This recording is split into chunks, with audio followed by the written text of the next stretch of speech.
అందరికీ నమస్కారం అండి. జై జవాన్ జై కిసాన్. నేను మీ విజయాని. ఇత్తనాలు ఒడ్లు సల్లకం ఎలా చేయాలి, నారడుగు ఎలా శుభ్రం చేసుకోవాలో ఈ వీడియోలో అయితే పూర్తిగా చెప్తాను. వీడియో పూర్తిగా చూసి లైక్ చేసి షేర్ చేసి సబ్స్క్రైబ్ చేసుకోండి ప్లీజ్. వీడియో అయితే పూర్తిగా చూడండి. కైలోకైతే ఇత్తనాలు ఒడ్లు ఎత్తుకొని పోయి తొలింబరం కైగల వాళ్ళని ఒక 3 పిడికిళ్ళు అయితే చల్లమంటారు. నేనైతే వినాయకుడికి పెట్టుకోవాలి కదా, అందుకని స్వస్తిక్ అయితే వేసుకున్నాను. ఆ స్వస్తిక్లోనే వినాయకుడి రూపంగా ఉంటుంది కాబట్టి స్వస్తిక్ వేసి 3 పిడికిళ్ళు అలాగా చల్లేసాను. ఈ ప్రాసెస్కి ముందు చాలా పని అయితే ఉంటుంది. ముందుగా ఇత్తనాలు తెచ్చుకున్న తర్వాత ఒక నైట్ అంతా నీళ్ళల్లో నానబెట్టుకోవాలి. పొద్దున్న లేచి దాన్ని తీసి పక్కన పెట్టుకొని వాటరు మళ్ళీ పోయాలి ఆ బస్తాల మీద. దానికి ఒక పట్ట కప్పెట్టేసి సూర్యరశ్మి తగిలేటట్టుగా, వెలుతురు గాలి బాగా తగిలేటట్టుగా ఒక పట్ట కప్పెట్టాలి. ఆ ఒక్కకి బాగా హీట్ అయిపోతాయి ఒడ్లు. మళ్ళీ సాయంత్రం చల్లటి నీళ్ళు మళ్ళీ బస్తా మొత్తం తడిచేలాగా మళ్ళీ నిండా పోసుకోవాలి. పొద్దున కల్లా ఇలా మొలకలు చూడండి ఎంత అందంగా ఒడ్ల నుంచి వచ్చాయో. సెకండ్ డేకి ఇలాగైతే మొలకలు బాగా వచ్చేస్తాయండి. ఆ మొలకల్ని తీసుకొని చేలోకి వెళ్ళాలి. ఒక గంపగున్నాము, ఒక చాట తీసుకొని నేను మా ఆయన అయితే ఇలా మోసుకొని ఆటోలో వేసుకొని చేలోకి అయితే వెళ్ళాము. చిన్న కొద్దిపాటి పొలం ఉన్నోళ్ళకి ఎక్కువ పొలం ఉన్నోళ్ళకి తేడా ఏంటంటే, నారోడికి దున్నేటప్పుడు రోటర్ వేస్తారు అందరూ ఫస్ట్. ఆ రోటర్ వేసినాక చెక్క తోలాలి ఎద్దులతో. 2 ఎకరాలకు తోలినా 2000, 5 ఎకరాలకు తోలినా 2000. మా పరిస్థితి ఏంటంటే మాకు 2 ఎకరాలేను. పోనీలు ఎవరన్నా తోలేటప్పుడు అయితే అది పనిగా అయితే మనకి తోలేస్తారు. ఈసారి పరిస్థితులు ఎలా ఉన్నాయంటే, పుచ్చ చెట్లు వేయడానికి అందరూ జీలకు జల్లేసి ఎవరు నారైతే పోయలేదు. అందరికి దున్నేటప్పుడు మా 2 ఎకరాలే కదా అని దున్నేస్తారు. మేము పిలిస్తే 2 ఎకరాలకైనా ఒకే రేటు, 5 ఎకరాలకైనా ఒకే రేటు అనేరు. ఎందుకులే అని నేను మా ఆయన ఒక పైపు తీసుకొని ఆ పైపు సహాయంతో చెక్క అయితే మేమే తోలేసుకున్నాము. 2 ఎకరాలు నారడిగే కదా, ఎద్దులోళ్ళు రానన్నారు కదా చెక్క తోలేదానికని ఈ పని అయితే చేసాము. ఇది కష్టమేం కాదు చేసుకుంటే. ఏమో ఎత్తు పల్లాలు ఉన్న కాడ మనం చల్లిన ఇత్తనాలు గుంతలో పడిపోతే మొలక బాగా రాదు. చదునుగా చదరంగా నేల ఉంటే, రెళ్ళు బాగా సదరంగా కానీ ఉంటే చల్లిన గింజలు ప్రతి ఒక్కటి ఫెయిల్ అవ్వకుండా మొలక బాగా వస్తుంది. అలాగా ఒక 3 ఇంచు పైపు తీసుకొని తాడు ఆ పక్క ఈ పక్క కట్టుకొని మా ఆయన లాగుతుంటే నేను పైపుని అణిచిపెట్టున్నాను. అప్పుడు ఆ మట్టి మొత్తం చదునుగా చేపలాగా చదరంగా అయితే అవుతుంది. వాటర్ కూడా ఎప్పుడైనా గుంతలు మన కాళ్ళు అడుగులు పడలే అట్లాంటి గుంతలు, రోటర్ ఎక్కడైనా మట్టి ఎక్కువ పెట్టిన కాడ తక్కువ ఉన్న కాడ అయితే చదరంగా అయితే మేము ఇద్దరం చేసుకున్నాం. ఒక 1000 రూపాయలు డబ్బులు కూడా మిగిలించుకున్నాము. పొద్దులస్తం కష్టపడితేనే కదా 1000 రూపాయలు కూలి వస్తుంది. 1 గంట అయితే కష్టపడ్డాము ఇద్దరమే. అటు ఇటు ఎత్తు పల్లాలు లేకుండా శుభ్రంగా అయితే చేసేసుకున్నాము. మోటార్ దగ్గర ట్రాక్టర్ పోయి దున్నదు, అక్కడ కొంచెం గడ్డి అయితే ఉంది. ఆ గడ్డిని శుభ్రంగా చేతులతో అయితే నీట్గా పెరికేసేసాను. ఇలా చేసిన తర్వాత మోటార్ వేసుకొని ఒక 10 నిమిషాలు ఉండాలి. ఎందుకంటే మేము అటు ఇటు నడిచి బురదను అటు ఇటు కలిపెట్టాం కదా, నల్లగా వచ్చేస్తుంటాయి నీళ్ళు.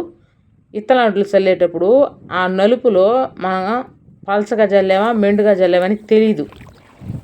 అందుకని 1 గంట సోపు అయితే మోటార్ వేసుకోవాలి. పెద్ద పాది అయితే కొంచెం, చిన్న పాది అయితే కొద్దిసేపు అయితే చాలు. ఆ రెళ్ళు ఆరేదానికి, రెళ్ళు ఆరితే ఒడ్లు చల్లినప్పుడు పలచగా మెండుగా ఉన్నాయని మనకి కనపడిపోతాయి ఆ వాటర్లో.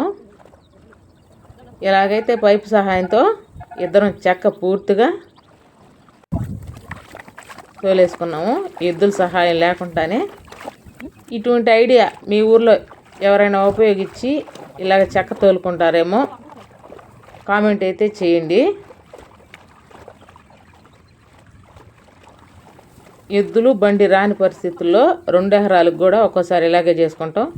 ఒకవేళ వస్తే మాత్రం ఎక్కువ దెబ్బలుగా దేబులుగా ఉంటే కలుపు ఎక్కువ వస్తుందని ఎద్దుల బండి కానీ వస్తే పెట్టుకుంటాము. అయినా 2 ఎకరాలకు 2000 ఇచ్చేయాల్సిందే. 5 ఎకరాలు ఉన్న వాళ్ళకైనా 2000, 2 ఎకరాలు ఉన్న వాళ్ళకైనా 2000 చక్కగా తోలితే. ఉంటే 10 ఎకరాలు కయ్యన్నా ఉండాలి, లేకపోతే అసలు లేకుండా ఉండాలన్న. మిడిల్ క్లాస్గా ఉంటే పరిస్థితులు ఇంతేను. మందు కొట్టేదానికి వచ్చినా 2 ఎకరాలకు వచ్చినా అంతే, 5 ఎకరాలకు వచ్చినా అంతే. సాలిన వాళ్ళ పరిస్థితి అంతా ఎట్లా ఉంటుంది. నలుగురు నారు పోసి నలుగురు పైరు కోసేటప్పుడు ఈ 2 ఎకరాల కూడా అలాగే చేసుకోవాలి. లేదంటే లోడుకి సరిపోవని చెప్పి అప్పుడు ఇబ్బంది పడాల్సి వస్తుంది. నలుగురితో పాటే నారాయణ అనాలి కొద్దిపాటి పొలం ఉన్నోళ్ళు. ఆ పక్క కయ్యోళ్ళు ఏం వేస్తున్నారు, ఈ పక్క కయ్యోళ్ళు ఏం వేస్తున్నారు అని చూసుకొని మాత్రం వేసుకోవాలి. మా పొలంలో మోటరు చూసారా, దూరంగా మామిడి చెట్లు టెంకాయ తోపు కనపడతలేదా, అక్కడైతే ఉంది సాటర్ నొక్కేది మోటార్ వేసేది. అక్కడి నుంచి ఇక్కడికి నీళ్లు పైప్ లైన్ అయితే వేసుకున్నాము. అంత దూరంలో మా ఆయన పోయి మోటార్ వేస్తే నేను ఇక్కడుండి కై నిండింది ఆపేసిరా అయ్యా అని చెప్పాను. అంత దూరం ఉంది మోటార్కి కైకి. అది 10 నిమిషాలకైతే పారిపోయింది మా కయ్య. ఇలాగ మా ఆయన అయితే మోటార్ వేసేసి అక్కడికి వెళ్ళి ఆపుకొని వచ్చి ఈ లోపల ఫోన్ కాల్ వచ్చింది. బాడుకు వచ్చింది, విజయ ఈ రెళ్ళంతా ఆడడానికి 2 గంటల టైం అయితే పడుతుంది, నేను బాడుకి వెళ్ళేసి వచ్చేస్తాను అని చెప్పి బాడుకైతే వెళ్ళిపోయాడు. ఈ గ్యాప్లో నేను చెట్టు కింద పోయి కొద్దిసేపు కూర్చొని ఫోన్ చేస్తే ఇంకా లేట్ అవుద్ది, హాస్పిటల్కి బాబుని తీసుకుపోయి ఉన్నాడు, డాక్టర్ చూడడానికి లేట్ అయితే అవుతుంది, నువ్వెవరినో ఒకరిని తీసుకొచ్చి చల్లిచ్చి అని చెప్పాడు. అయిపోయింది నా పని అని అనుకొని అక్కడి నుంచి మళ్ళీ తూర్పుళ్ళ కాడికి పోయి 9 మంది వాళ్ళ చంద్రమోహన్ రెడ్డిని తీసుకొని వచ్చి, అయ్యో కొంచెం విత్తనాలు చల్లాలి మా కైలో అని చెప్పేసరికి పోయి పిలవంగానే ఆయన వచ్చాడు. ఇలాగ 2 మట్లు విప్పి ఆ కైలో నేను అందిస్తూ ఉంటే ఆయన అయితే చల్లాడు. చుట్టుపక్కల చూడండి కైలో ఒక్క పిట్టు మనిషి అయితే లేరు, ఎందుకంటే అందరూ దుక్కు దున్ని జీలక జల్లి సత చేసి పెట్టుకున్నారు, బీడి పెట్టుకుని పుచ్చ చెట్లు వేసుకోవాలని. ఒక్కొక్క చాట అందిస్తే లేట్ అయిపోద్దమ్మా, నువ్వు గంపకొణంలో పోసి నేను చల్లేస్తాను అని చెప్పాడు ఆయన చంద్రమోహన్ రెడ్డి. ఆమెను కొంచెం ఆ 30 కేజీల బస్తాలు ఒడ్లు పోసుకొని అలా పోస్తూ ఉన్నాను. ఆయన అయితే శుభ్రంగా చల్లాడు. పడి మొలిసిన చెట్టుకి ప్రబలం ఎక్కువ అంటే ఎక్కువ కాయలు కాస్తాయి, అందుకని విత్తనాల ఒడ్లను కూడా ఇసిరిసిరి చల్లుతారు, బాగా నారు పట్టద్దని. ప్రతి దగ్గర నేను అలాగే చూశాను, ఇసిరిసిరి అయితే చల్లుతారు. పలచగా లేకుండా మెండుగా లేకుండా సమానత్వంతో చల్లుకుంటే నారు బాగా పడుతుంది. కానీ ఎకరాకు 1 బస్తా సరిపోద్ది మొట వాళ్ళ ఏతకైతేను. మన వాళ్ళు కానిస్తే కుచ్చులుగా పెడతారు కాబట్టి చాలదు. ఆ రోజుటికి పరిస్థితులు ఎలా ఉంటాయో తెలియదు కదా, ఒకవేళ వర్షం వస్తే ఆ వర్షం దెబ్బకి మళ్ళీ నారు పాడైపోద్దని 2 ఎకరాలకి 2 బస్తాలు అయితే పోసుకున్నాం మేము. ప్రతిసారి నారు అయితే మిగిలిపోద్ది. 2 ఎకరాలు పోంగా ఇంకా ఎక్స్ట్రా ఇంకొక ఎకరా అయినా 2 ఎకరాలైనా వేసుకోవచ్చు, అంత బాగా నారు అయితే పట్టుద్ది. మొట్ట వాళ్ళ ఏతకి అసలు అంత నారు అయితే అవసరమే లేదు.